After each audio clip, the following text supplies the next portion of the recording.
Matapos makita ng King of Curses ang potensyal ni Higuruma, ay ngayon ay masasaksiyan na natin ang isang all-out battle ni Higuruma kasama si Yuji laban kay Sukuna na siyang magdi-determine sa kanilang misyon na tapusin itong King of Curses gamit ang Executioner Sword ni Higuruma. This is Mr. Namiken at i-review na natin ang full chapter 247, and without any further ado, ay simulan na natin.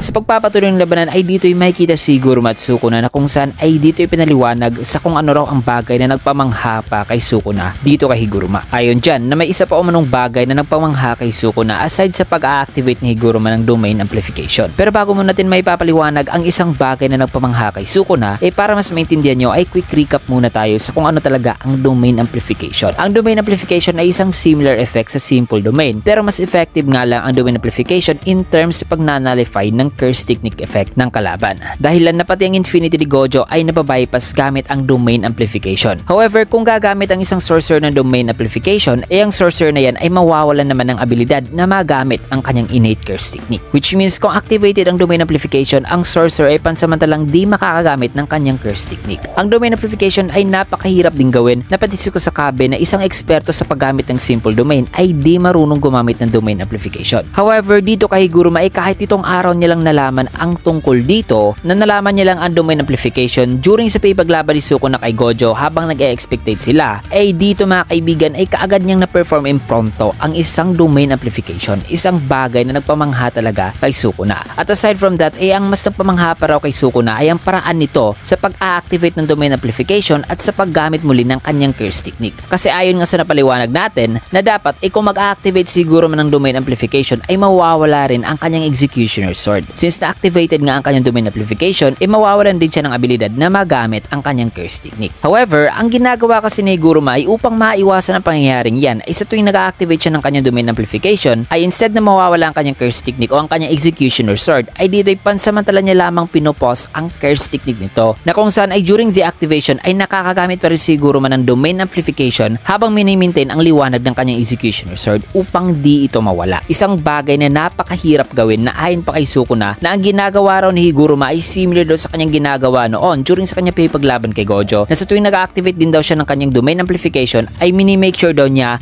na mapopause lamang ang activation ng Mahuraga's Will upang hindi ito mawala ng tuluyan during the activation. Bagay na mga skilled lang talaga na tulad ni Sukuna ang nakakagawa. Pero dito kay Higuruma ay nagawa niya lang ito just by his pure instinct at from his little knowledge tungkol dito sa domain amplification. At dyan mismo namangha si Sukuna mga kaibigan. Kaya naman dito na naganda si Sukuna at gumawa ng hand sign sabay sabing Hiromi Higuruma ang pangalan mo. Tama ba ako? Isang tanong na nangangahulugan na in-acknowledge na ni Sukuna si Higuruma dahil rini-recall niya talaga dito ang pangalan ni Higuruma. Kaya naman matapos niyan ay dito na magkasabay na naghanda ang tatlo, na nang gumunang gusali ay dito na makikita si Yuji na nasa likod ni Higuruma at si Sukuna naman ay nasa harapan ni Higuruma. Maya-maya pa ay mabilis nang sumugod si Higuruma at naganda na ng atake gamit ang kanyang Executioner Sword. Subalit na papa-atake siya ay bigla niyang napansin na unti-unti nang nai-slice ang mga debris na nasa kanyang harapan, na kung saan ay nagsilbi itong distraction sa mga mata ni Higuruma. Kaya naman mabilis namang dinipensa ni Yuji si Higuruma sa pamamagitan ng pag-attempt ng isang suntok kay Sukuna. Subalit nagawa lamang mahawakan ni Sukuna ang isang kamay ni Yuji at tinawakan ng tagiliran nito, na maya-maya pa ay biglang nakaramdam si Yuji ng kakaiba nang nagawa na palang mahiwa ni Sukuna ang tagiliran nito, at ang attacking to mga kaibigan ay isang critical hit talaga na nagpabagsak kay Yuji, habang makikita ngayon na halos nawala talaga ang kaliwang bahagi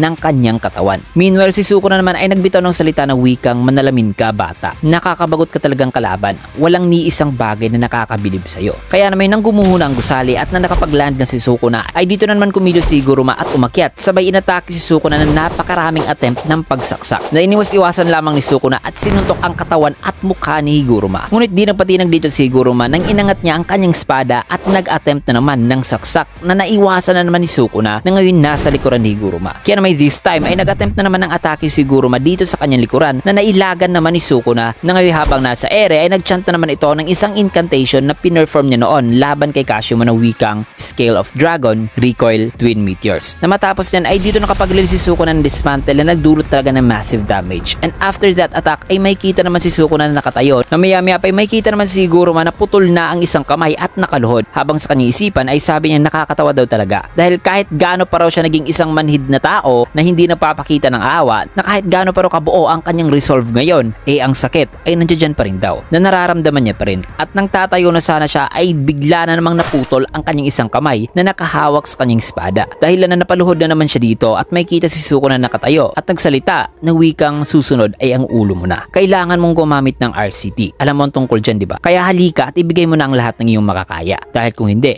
ay hanggang dito ka na lang talaga. Wika ni Sukuna. Samantalang dito naman kay Higuruma ay kasalukuyan niyang rini-recall ang kanyang mga sinabi noon na nasabi niyang sa tingin daw niya ay dapat niya raw gampanan ang kanyang role at namamatay raw sa laban. Na matapos niya na habang hinihingal siya ay napasabi siya tungkol sa kanyang umanong role dito. Kaya na nag-attempt na naman si Sukuna ng dismantle ay bigla namang tumama ang isang piercing blood na mula sa ibabaw na sinangga ni Sukuna at napasabing napakatigas daw ng ulo na nagbato sa kanya ng piercing blood ngayon. Nasa kanyang isipan na yung piercing blood na ito ay mula daw kay Choso, ngunit sa ngayon ay di pa masyadong klaro kung galing nga ba talaga kay Choso ang piercing blood na yan. Either way ay matapos ang distraction na yon ay dito na kumilos si Higuruma nang makikita na unti-unti na palang naghihil ang naputol nitong braso na ngayon nakahawak na sa kanyang executioner sword. So apparently impromptu na naman palang nakapag-perform si Higuruma ng reverse curse technique. At ngayon ay sinamantala niya talaga ang pagkakataon upang atakihin na si Sukuna. Na dito ay nagtagumpay nga si Higurumang masaksak ang kamay ni Sukuna na tumagos talaga. Ngunit sa kabila ng lahat ng yan ay makikita sa mga mata ni Higuruma ang pagkagulat. Dahil the moment pala na tumama ang kanyang espada sa kamay ni Sukuna ay kaagad na pala itong pinutol ni Sukuna dahilan na hindi na-apektuhan si Sukuna